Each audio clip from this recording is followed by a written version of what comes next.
Hey guys, IrwinTech here. Welcome back to another video. Today we're going to be showing you how to install an Autoclicker on a Chromebook. If you haven't already, make sure to smash that subscribe button with notifications on. That would really help me out and support the channel. You know, memberships, they haven't been out yet, but I'm planning to have them out today. I just really need to make the video explaining and stuff like that. You guys probably don't even care. So yeah, let's just go ahead and get right into the video.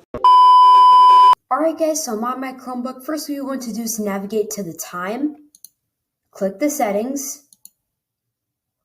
Search accessibility. Click enter. Click manage accessibility features. Scroll down to mouse. And go to automatically click when the cursor stops. Turn that on. And then now you have your auto clicker enabled. See?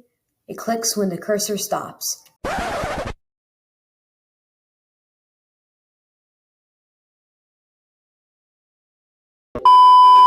You move it around, and then when it stops, it clicks.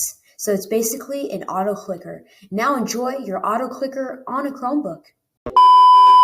Thank you all for watching. Make sure to like, subscribe, turn on post notifications to never miss an upload. Also subscribe for a shout out, comment down below, subscribe to get a shout out in my next video. Here are the shout outs for this video on the screen right now. Go subscribe to them. If you subscribe to me, one of these shout outs for you guys. Enjoy your auto clicker on a Chromebook, and this is IrwinTech signing out. Got the mojo deals, we been tripping like crazy. Pulling out the coupe at the lot.